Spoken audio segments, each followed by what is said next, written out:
हिंदी में यूपीएससी की तैयारी से संबंधित प्रोग्राम्स को देखने के लिए सब्सक्राइब करें स्टडी IQ-IAS हिंदी। आप सभी का पुनः स्वागत है स्टडी IQ-IAS के हिंदी यूट्यूब प्लेटफॉर्म पर। मेरा नाम है अभिषेक कुमार। याद रखें कि अंटार्कटिका महाद्वीप, जिसका नाम आई थिंक आपने सुना होगा, यह पृथ्वी के दक्षिणी ध्रुव पर स्थित एक महाद्वीप है जो कि वर्ष भर हिमाच्छादित होने के लिए जाना जाता है तथा यह सीमा बनाता है दक्षिणी सागर के साथ। याद रखिएगा कि यहीं से एक आइसबर्ग टूटने की खबर आई है और यह बहुत ही ज्यादा चिंताजनक घटना है। कारण यह है कि यह घटना पहले भी घटित हो चुकी है, जिसका नकारात्मक प्रभाव ना केवल मानव जाति बल्कि बायोडायवर्सिटी पर भी देखने के लिए मिला था। इस आइसबर्ग का नाम है A23A। यह बहुत ही महत्वपूर्ण है। यह आइसबर्ग को बेसिकली कई नामों से जाना जाता है। इसी को आइस आइलैंड भी कहा जाता है, आइसबर्ग आइलैंड भी इसको नाम दिया जाता है क्योंकि इसका आकार बहुत ही वृहद है। याद रखिएगा कि यह आकार में कितना बड़ा है, तो यदि आपने न्यूयॉर्क सिटी का नाम सुना हो तो यह न्यूयॉर्क से लगभग 3 गुना बड़ा है। यदि आपने लंदन का नाम सुना हो तो यह लंदन से लगभग 2 गुना बड़ा है। और इसका जो एरिया है ये 4000 स्क्वायर किलोमीटर का माना जाता है। अर्थात अपने वृहद आकार के साथ साथ यह टूटा तो है, परंतु चिंताजनक इसलिए है क्योंकि यह प्रवाहित भी हो रहा है और प्रवाहित होकर यह जिस महाद्वीप से टकराएगा वहां पर बहुत ही ज्यादा नेगेटिव इंपैक्ट डालेगा, जो कि पहले भी डाल चुका है और इसके कारण संबंधित क्षेत्र की बायोडायवर्सिटी नष्ट हो जाएगी। हम वीडियो में आगे बढ़े उससे पहले आप सभी के लिए एक इंपॉर्टेंट इंफॉर्मेशन यह है कि स्टडी IQ-IAS के हिंदी प्लेटफॉर्म पर प्रतिज्ञा 2.0 बैचेस लॉन्च हो चुके हैं। याद रखिएगा, जैसा कि आप सभी को पता होगा कि स्टडी IQ-IAS हिंदी ने आप सभी के समक्ष एक प्रतिज्ञा ली थी आपको 2025 का यूपीएससी प्री क्वालिफाई कराने की, और यदि आप इसको क्वालिफाई करते हैं तो आपकी फी रिफंड की जाएगी। यह प्रतिज्ञा हमने ऑनलाइन आकर ली थी, यह प्रतिज्ञा आज भी जारी है और यदि आप 2025 का एग्जाम क्वालिफाई करते हैं तो आपकी ये पूरी फी रिफंड कर दी जाएगी, जो कि प्रतिज्ञा 2.0 में एडमिशन लेने वाले, एनरोल करने वाले सभी अभ्यर्थियों के लिए होगा ये शर्त। याद रखिएगा कि यहां पर प्रतिज्ञा बैचेस के अंतर्गत आपके लिए SIP programme, SIM programme, MRP programme और साथ में IGP प्रोग्राम सभी कुछ पहले जैसा ही रहेगा।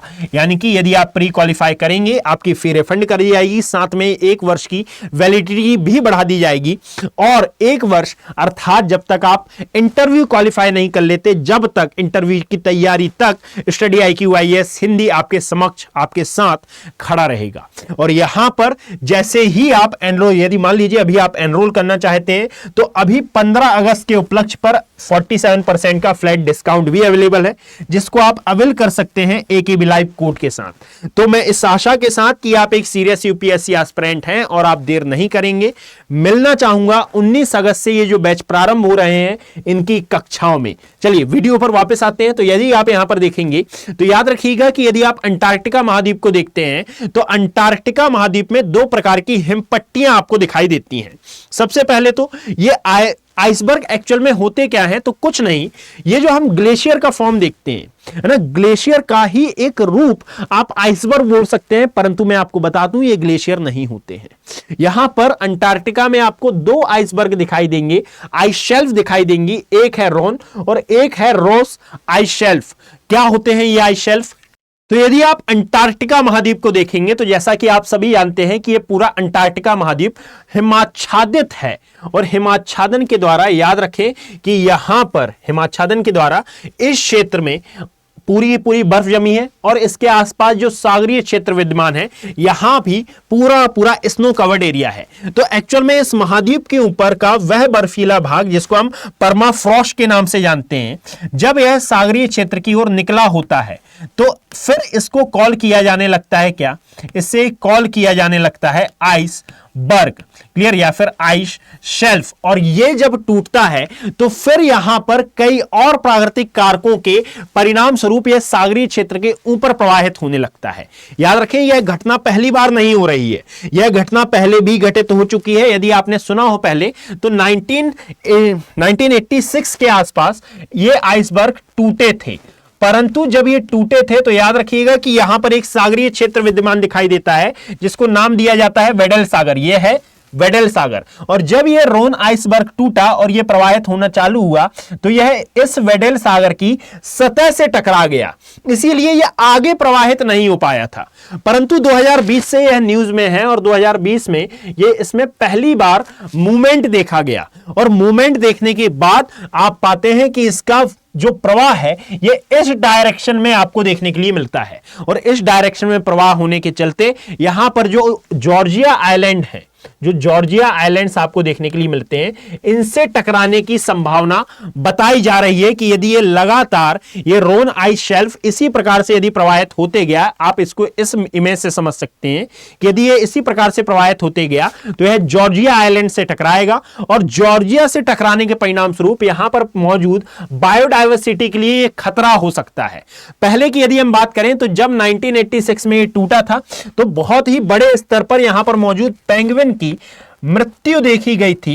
इन पेंगुइन में बहुत ही ज्यादा डिप्रेशन पाया गया था। कारण यह था कि यहां पर जितने भी पेंगुइन रहते हैं, पेंगुइन के अलावा यहां पर जो मौजूद सील है ना, और साथ में अन्य समुद्री जीव, इनमें डिप्रेशन देखा गया। कारण यह था कि इनका जो ब्रीडिंग पॉइंट था, अर्थात ये इस आइसबर्ग के ऊपर ब्रीडिंग किया करते थे, प्रजनन किया करते थे और प्रजनन के द्वारा अपनी नई संतति को उत्पन्न किया करते थे। और जब ये नई संतति को उत्पन्न करते थे वह स्थान ही गायब हो गया तो फिर इनके प्रजनन की दर घट गई। प्रजनन की दर घटने के कारण आप पाते हैं कि कंटिन्यूअसली इनकी जनसंख्या में कमी आई और जनसंख्या में कमी आने का परिणाम बच्चे ये हुआ कि धीरे धीरे आप पाते हैं कि 10,000 से भी अधिक यहां पर पेंगुइन्स की मृत्यु हो जाती है, सील की मृत्यु हो जाती है, जो कि एक बहुत ही बड़ी आपदा, एक बहुत ही बड़ी प्राकृतिक आपदा के तौर पर देखा जाता है। याद रखिएगा, जहां पर आपको ये रोन आइस शेल्फ दिखाई दे रही है, इसी क्षेत्र में आपको दिखाई देता है क्वीन ऑफ मूड रेंज, है ना, ये एक माउंटेन रेंज है। और सेकेंड बात है कि जब आप इस वाले पार्ट में देखते हैं, अर्थात रॉस आइसबर्ग वाले पार्ट में देखते हैं, तो यहां पर आपको ट्रांस अंटार्कटिक रिज देखने के लिए मिलती है कुछ इस प्रकार से। और ऐसे ये पूरा का पूरा आइलैंड दो पार्ट में, या फिर ये पूरा का पूरा कॉन्टिनेंट दो पार्ट में सेपरेट हो जाता है। एक है इसका ईस्टर्न पार्ट और एक आता है बच्चे इसका वेस्टर्न पार्ट। ये कुछ इस प्रकार से सेपरेट होता है। ये वाला जो पोर्शन है ये कहलाता है ईस्टर्न पार्ट और यह कहलाता है वेस्टर्न पार्ट, या फिर इसको नाम दिया जाता है पश्चिमी। ये नाम आता है पश्चिमी भाग और ये वाला आता है पूर्वी भाग। याद रखिएगा कि अभी वर्तमान में यहां रॉन से ये हिमपट्टी टूटी है और ये जो पश्चिमी भाग है ये एक्चुअल में अंटार्कटिक पेनिनसुला के नाम से जाना जाता है। ये लिखा हुआ है, इसको अंटार्कटिक पेनिनसुला नाम दिया जाता है। याद रखें कि यहीं पर आपको पेंगुइन दिखाई देते हैं और यहीं से ये जो रॉन हिमपट्टी टूटी है अब ये आगे की ओर प्रवाहित होगी। सबसे बड़ा प्रश्न ये है कि ये रॉन हिमपट्टी जो टूटी है इसके प्रवाहित होने का क्या कारण है। भाई टूटकर एक स्थान, क्योंकि 1986 में जब टूटी थी तो 1986 में टूटने के पश्चात यह तो स्टेबल हो गई थी, अब क्यों प्रवाहित हो रही है। तो याद रखिएगा इसका सबसे बड़ा कारण है कि एक तो कनेक्टिविटी, वेडल सागर की जो सतह से कनेक्टिविटी थी इसकी ब्रेक हुई है। साथ में यहां पर एक धारा भी प्रवाहित होती है जिसको कॉल किया जाता है सरकम पोलर करंट। और इस सरकम पोलर करंट के कारण अब ये क्या होती हैं, तो हर महाद्वीप में पाई जाने वाली ठंडी और गर्म जलधाराएं होती हैं और ये भी एक प्रकार की जलधारा है जिसको हम दो पार्ट्स में सेपरेट करते हैं। एक आता है सब अटलांटिक पोलर करंट और एक आता है सब अंटार्कटिका पोलर करंट और एक आता है अंटार्कटिका पोलर करंट, यानी कि एक सब अंटार्कटिका पोलर करंट और बच्चे एक आपको देखने के लिए मिलता है अंटार्कटिका पोलर करंट। ये दोनों ही यहां पर प्रवाहित होती हैं और ये मिलती हैं जिस स्थान पर, याद रखिएगा ये आपस में आकर मिलती है इस वेडल सागर में और वेडल सागर में ये गोल गोल घूमने लगती हैं। ऐसा ही कुछ आपको देखने के लिए मिलता है बरमूडा ट्रायंगल के आसपास, यानी कि जो हम बरमूडा ट्रायंगल का नाम सुनते हैं इसके बारे में कहा जाता है कि बरमूडा ट्रायंगल में जब जहाज प्रवेश करते हैं तो इस प्रवेश करने के पश्चात यहां पर जहाज दिशा भ्रमित हो जाते हैं, यानी कि जहां पर जाना चाहते हैं वहां नहीं जा पाते। इसको किसी दैवीय शक्ति या फिर बहुत ही ज्यादा नकारात्मक शक्ति के तौर पर देखा जाता है। याद रखें वहां पर भी ये सरकमपोलर करंट की ही प्रेजेंस है और वही प्रेजेंस आपको दिखाई दे रही है कहां पर, इस वेडल सागर वाले एरिया में। और इसीलिए आप पाएंगे कि इसका प्रवाह हो रहा है कहां पर, इस जॉर्जिया आइलैंड की ओर। और ये जॉर्जिया आइलैंड यदि मैं मैप में शो करना चाहूं तो ये लोकेटेड कहां पर है, तो आई थिंक आप बेटर तरीके से समझ पाएंगे कि ये है हमारा south America continent. South America continent से जैसे जैसे आप आगे बढ़ते जाते हैं तो यहां पर आपको दिखाई देता है यह अंटार्कटिका वाला भाग, और यहां पर आते हैं फॉकलैंड आइलैंड, और यहां पर आपको दिखाई देते हैं जॉर्जिया आइलैंड। और इस भाग से टूटकर यह प्रवाहित हो रहा है आइसबर्ग इस डायरेक्शन में, क्लियर, जो कि एक चिंता का विषय बना हुआ है। साथ में याद रखिएगा कि यहां पर ये जो जॉर्जिया आइलैंड है इस पर वर्तमान में ब्रिटेन ने अधिकार बता लिया है, यानी कि ब्रिटेन का ये ओवरसीज पार्ट आता है, ब्रिटेन का ओवरसीज पार्ट के अंतर्गत यह गिना जाता है। और यहां पर जो पेंगुइन निवास करते हैं उन पेंगुइन में जो सबसे बड़ा सबसे विशाल काय पेंगुइन माना जाता है, यह माना जाता है एम्पेलर पेंगुइन। इसका नाम आता है एम्पेलर पेंगुइन। एम्पेलर इस साइड इसलिए लिख रहा हूं क्योंकि यहीं पर है। तो याद रखिएगा कि यह आपके पॉइंट ऑफ व्यू के हिसाब से, यूपीएससी पॉइंट ऑफ व्यू के हिसाब से किस प्रकार से इंपॉर्टेंट हो जाता है।